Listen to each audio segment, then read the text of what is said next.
So we had two different sites. We had one site that was close by the Adair Monument, and we were digging out kind of we call it the Great Circle, and it's kind of to help preserve the monument, but also to kind of learn what type of pottery had been washed down into that area. So that was one of the projects. Also kind of to help conserve the Adair Monument. And then the other project was at a tomb site called Wadi Mataha, and we were just excavating outside the tomb to just try to find what type of people live there and the different occupations. So both of them were a really fun experience to work on for the 2 weeks we each had. So we would excavate the pottery, and as we're digging, we'd look at different pieces of pottery and kind of make some classifications right there in our heads while we're looking at it, and then we take it back and wash it and look at it a little bit more, document it, and kind of decide what we're looking at, what its significance is. And if there was certain special pieces, we would draw them, which is something that I'm working on now as a research assistant. So that was important for me. And we had a lot of pottery. I don't think there's a place in the world that has more pottery than where we were working. Coming around the corner and seeing Adair, or seeing all these tombs, seeing the royal palace tombs, they call them, like, they are enormous, and like there's no doing them justice in photographs. You have no idea how small you're gonna feel next to them until you're standing in front of them. But there are moments too where, like, you'll pick up a shard of pottery off the ground and it's just so fine and so small, and it's been painted so carefully, and it's almost equally as impressive as these enormous monuments. And kind of just these reminders, and you got several of them every day, just how incredible humanity is and how spectacular the things they make are. The fact that they are still there, the fact that I can pick them up and they can mean something to me. It makes you feel very connected and very close to the people that you're studying.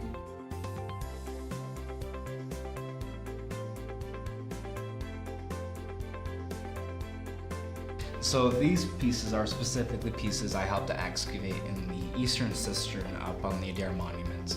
So essentially what has happened over the centuries or the millenniums that has occurred, that over the rains that would happen in the wintertime would wash all this stuff into the cistern.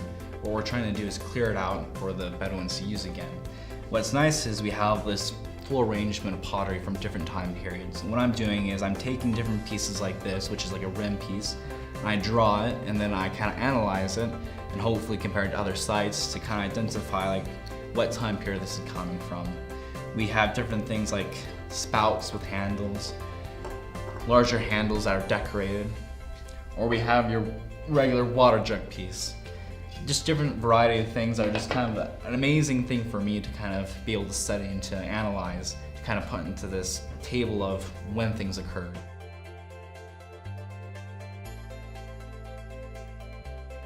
So many highlights, it's hard to choose one. I think one that was really cool was finding, we found a lot of coins on our site, and the first time I found a coin like in our screen, it just kind of like popped out, and it's just really cool to find that like piece of history that was like very intentional, and like it had so much meaning attached to it. And I'm working with the coins, so that was cool too, to like see something that I knew I was going to get to work with from start to finish, so to speak. The thing that's always drawn me to archaeology is that we're learning about people who are long gone, who we can't talk to personally, but the more we learn, the more we see that they're people just like us. That all the differences we see are pretty superficial, but there are people who think and act and believe many of the same things I think and do. And so I was really just impressed by countless little moments where I could see that the people who made these things that I was handling, who built these fantastic tombs and monuments, that they were people who were very similar to me. Just the genius and the beauty of the culture and the humanity that's been there for the last 1,000 years was absolutely incredible. You go thinking you're going to learn a skill set, and you come back like just so much broader as a person. You learn so much more about what people are like and what you are in the process, and it's beautiful. So living with the Bedouin, I mean, they're so little that we share in common in our backgrounds, but then we're working on the same teams, and we became such good friends, some of us, and they were some of the most beautiful and genuinely generous and kind people I've ever met. I loved digging up dead people, which sounds very strange. And also I found a passion for technology, the technology side of archaeology, which I never expected to find in the Adair monument side. And that, I think, is something that is very valuable that I can carry with me throughout my career in archaeology. I just loved being able to be there. I mean, you read about a lot of different things, and we had a course to prepare us for what was over there, but nothing is really as valuable as being on a spot where the Nabateans are just a great civilization once lived. It was really cool to see actual artifacts that Nabatean people had used before kind of came to life for me. I think that was the coolest kind of highlight for me. I would just say that most thing that was most impactful to me was just being in Jordan with the Bedouin tribes that we were with, and being able to go to certain sites with those people and with our professors and kind of learn more of the history of these places, both culturally, what it meant for us as Christians, or for them as they were Muslims. And so kind of just blending of faiths and blending of our cultures, kind of having that moments together was kind of a huge thing for me.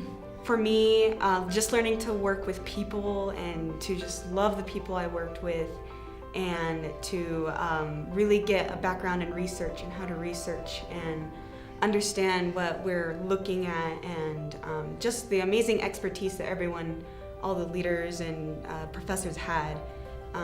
It was a very, very good experience, and I was very glad that I got that hands-on work outside.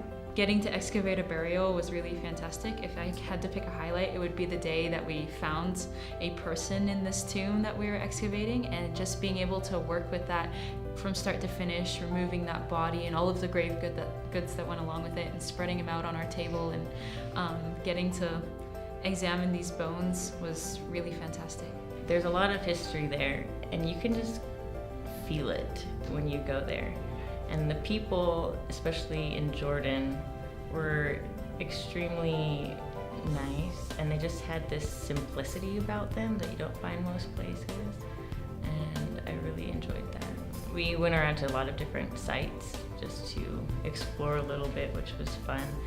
But there was this one point where I was up on top of this little mountain or hill, and was just looking out over the valley there, and you could just see different historical sites in the surrounding areas, and it was just incredible.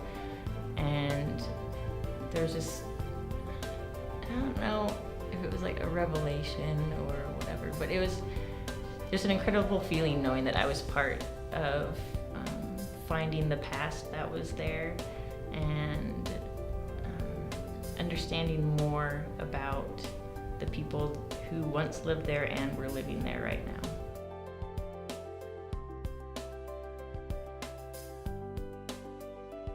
Well, I feel personally that my trip to Petra has done more for me in terms of my decisions to pursue archaeology than any theory class, we have lots of theory classes in our major, could ever do. I felt like I was just able to get a chance to step outside myself and learn not just more about a different culture, in the present, but also in the past, and then also learn more about myself. So it was kind of a really rewarding experience. It also helped me to learn a little bit more about Islam and different Islamic cultures, and especially the Bedouins that we lived around and worked with. That was a really great experience. Some great people that hold a special place in my heart now, so that was a good experience. So personally, this was kind of a very impactful trip because, for a year before coming to Petra, I took Arabic here at BYU, kind of prepare myself to talk to the people there. Having served my mission abroad, I know what it feels like to be able to speak the language of the natives and to talk to people. And so being able to actually speak and get to know the workers and the families we lived with and interacted with was kind of a huge deal for me. It was just something I could really kind of connect with and connect to.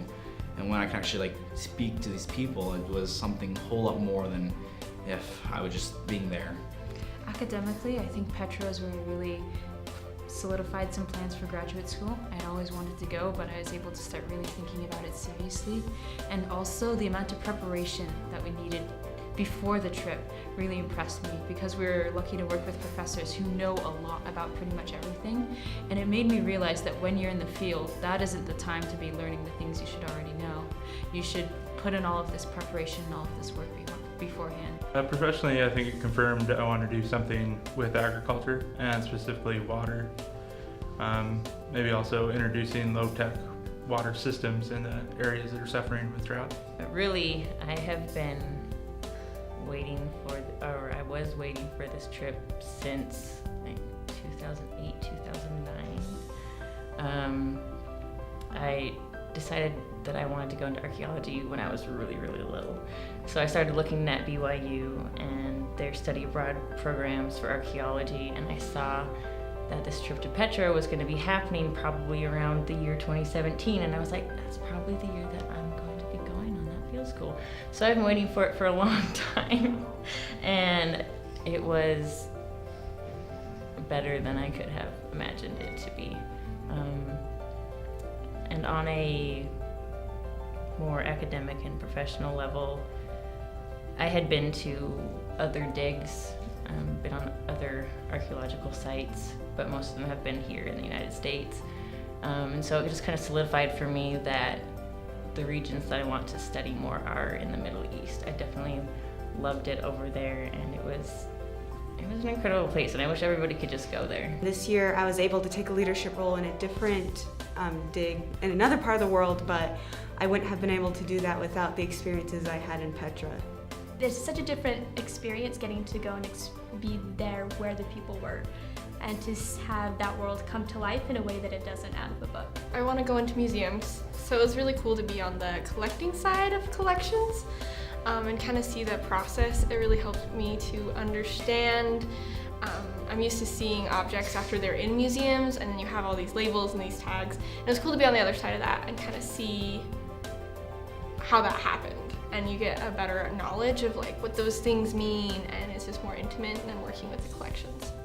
So I mean, academically, that was huge. That was the first real dig that I'd really been on. That was like, I had never actually put a trowel into the dirt prior to going on this trip.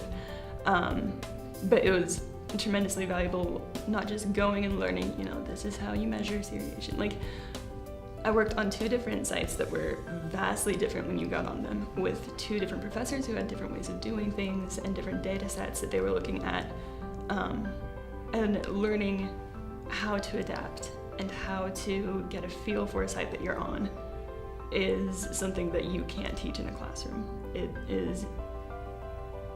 There's no way to replicate that experience.